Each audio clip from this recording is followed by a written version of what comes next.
Mr. H, you're wearing the same clothes again. Didn't we go over this already? I'm not wearing the same clothes. It happens to be the same day. Yes, they're the same clothes from that day. It's not like I'm sitting here going, wow, I'm just going to keep wearing the same clothes over and over and over and over and over. It's still June 16th. No, I don't know who's in my classes. And really, this is for all of 8th grade. So even if you're in Miss Blair's 8th grade classes, you're watching Mr. Hans Vasilis teach you math. Lucky you. So this is the efficacy of scientific notation. So far, what we've done is only talk about positive exponents with scientific notation. Today we're getting into negative exponents. The first thing that I want you to notice is this number greater than 1 or less than 1? You're saying, well, Mr. H, it's less than 1 because it's 0.00. Yeah, I know. So when it's less than 1, we still follow the same steps. We still want to make this having a decimal that is at least 1, but less than 10, times 10. But this time, because we're starting here, we're counting to the left. Let's think about a number line. If we're going to the left on a number line, that's heading us down to the negatives. So here's my decimal. How many places? 1, 2, 3, 4, 5, 6, 7, 8, 9, 10, 11, 12, 14, 15, 16, 17, 18, 19, 20, 21, 22, 23, 24, 25, 26, 27. So that's taking me times 10 to the 27th, right? Well, no, because it's negative. So this is in scientific notation. Got to keep the unit with it. Okay, we're counting to the left, therefore we're taking it down. It's going to a negative. Okay, you're trying exercise 2 on your own. Same idea. You're just writing it in scientific notation. Pause me, give it a try.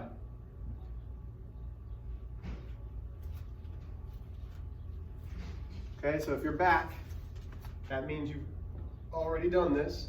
So that's giving me 9.109389291. You need all of significant digits. Significant digits are digits that are not 0. Times 10. The base stays the same in scientific notation. So I'm here, so I count till in between the decimals.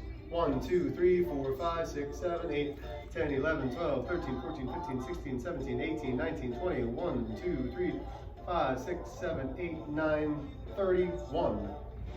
Negative 31. What have I forgotten? The unit.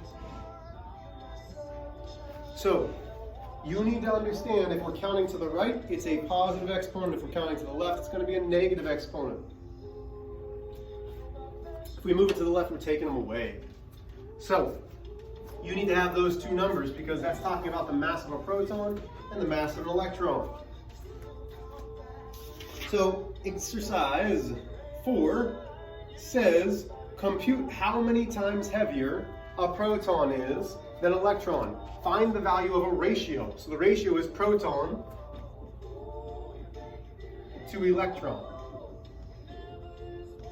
So now, I'm going to bring my book because I've erased my answers, but you shouldn't have. We've got 1.672622 times 10 to the negative 27th divided by 9.109389291 times 10 to the negative 31st. Okay. Engage New York teaches this a different way than I have been taught. It teaches it a different way than I have been taught, which is absolutely fine. So we want to get rid of those negative exponents. In order to do that, we are going to do the same thing to both the numerator and denominator. We're going to multiply them by the larger negative number, okay? Actually, let me rephrase that. By the smaller negative number in essence. So, we're going to multiply and make it positive by 10 to the 31st.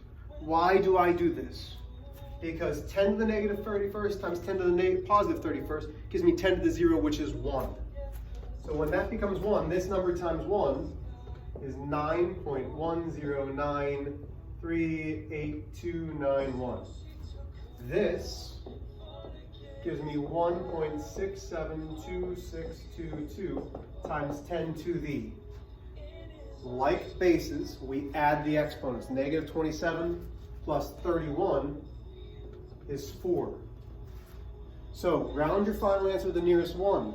So now I can actually divide this number. Okay, remember, it's going to be times 10 to the 4th. So when I divide this, I can just take these numbers. And then we're going to remember 10 to the 4th. So we're going to take 1.672622 divided by 9.109389291. Shoot!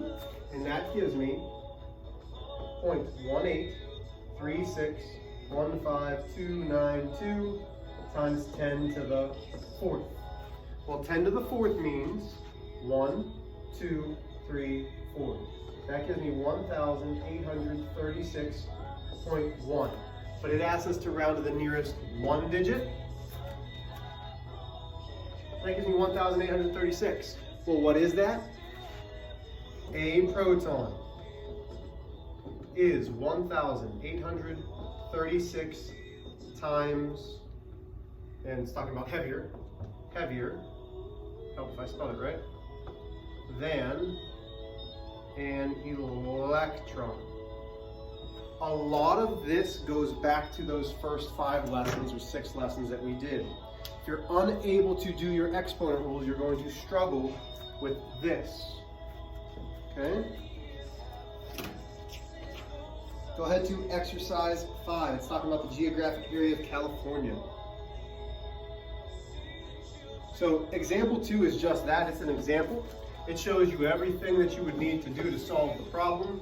You might want to highlight this. You might want to say, hey, star it something so you know, hey, I've got an example to do it. But I want the exercise 5.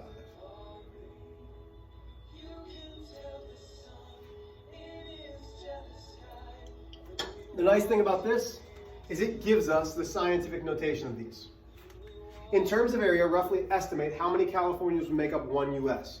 So we're dividing to figure out how many of them fit into the other one. So this is my US, so it's US divided by Cali. So now I've got 3 and 794 thousandths times 10 to the 6th divided by my Cali times 10 to the 5th. So we know that it's going to be something times 10 to the 1st. Why? Like bases in any division problem, we subtract the exponents and keep the base. So now we are just dividing.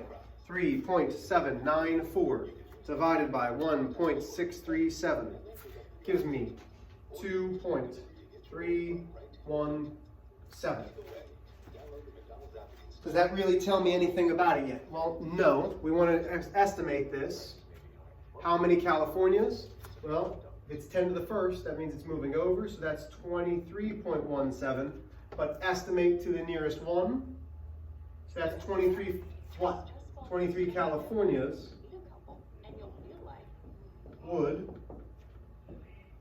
make up the US.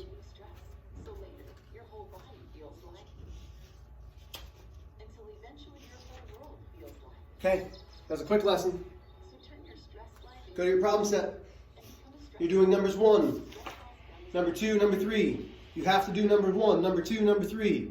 Your extension question is number 4. If you've done well at this, I would love to see you try number 4. Number 4 is not difficult. It just takes a little bit more work. So everybody's homework is 1, 2, and 3, but I'd like you to step it up and go to number 4 as well. We have a test in probably about 3 days. We've got one more lesson to go over. After we go over that lesson, we have a review day. And then we have our test. So, we're getting very closely to the end of the module. Just wanted to let you know.